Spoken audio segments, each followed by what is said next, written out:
காஞ்சிபுரம் உலகம் பூரா எதுக்கு ஃபேமஸ் அப்படி தான் நம்ம எல்லாருக்கும் தெரியும் இல்லையா? நம்ம சொந்தக்காரங்க வீட்டிலலாம் ஒரு கல்யாணம்னு சொன்னாக்கா எப்படியும் மினிமம் ஒரு நாளோ 2 நாளோ வந்து எல்லாம் கும்பலாக கிளம்பி காஞ்சிபுரத்துக்கு போயிடுவாங்க. எதுக்கு மகாபெரிவா பார்க்கலாம் போல அவன் பட்டு புடவை வாங்கணும் இல்லையா?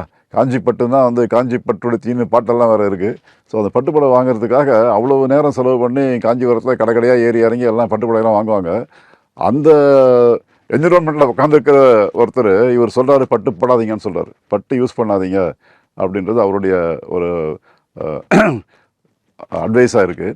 ஏன்னா இப்போ ஒரு பட்டு புடவை தயார் பண்ணுறோன்னு சொன்னாக்கா பல லட்சக்கணக்கான பட்டு பூச்சிகள் அதெல்லாம் வந்து ஒரு வெந்நீரில் போட்டு கொதிக்க விட்டு சாவடித்து சித்திரவதை பண்ணி அந்த பட்டு பூச்சிலாம் சாவடிக்கிறோம். 1,00,000 பட்டுப்பூச்சி செத்தாக தான் வந்து ஒரு புடவை கட்ட முடியும். இந்த மாதிரி ஒரு பாவத்தை செய்யணுமா? பட்டு புடவை கட்டாதீங்க, பட்டு புடவை மட்டும் இல்லை, பட்டு வேஷ்டி எதுவாக இருந்தாலும் பட்டே வந்து வேண்டான்ற மாதிரி அவர் காஞ்சிபுரத்தில் உட்காந்து சொல்லியிருக்காரு.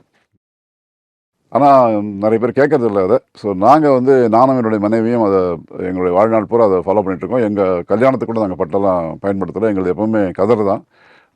கதர்லேயும் வந்து ஒரு பட்டு இருக்குது, ஒரு அகிம்சா பட்டுன்னு ஒன்று இருக்குது. அதில் வந்து அந்த பட்டு பூச்சியெல்லாம் பறந்து போயிடுது. அது போனப்புறம் அதுக்கப்புறம் அந்த அந்த பட்டு நூலெல்லாம் அறுந்து போயிருக்கும். அந்த அறுந்து போன பட்டு நூலை வச்சு ஒரு புடவை ஒன்று செய்வாங்க.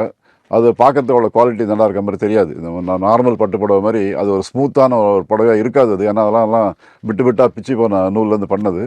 ஸோ அந்த புடவை மட்டும் தான் ஒரே ஒரு வாட்டி என்னுடைய மனைவி வாங்கியிருக்கா. அந்த அகிம்சா பட்டை மட்டும் ஒரு வாட்டி வாங்கியிருக்கா கல்யாணத்துக்காக. மற்றபடி நாங்கள் வந்து பயன்படுத்துறது பட்டை நாங்கள் வந்து பயன்படுத்துறதே கிடையாது. ஸோ அந்த ஒரு விஷயம் சொல்லலாம், மகாபெரிவா சொன்னதை நாங்கள் கடைபிடிக்கிறோம்னு சொல்லி.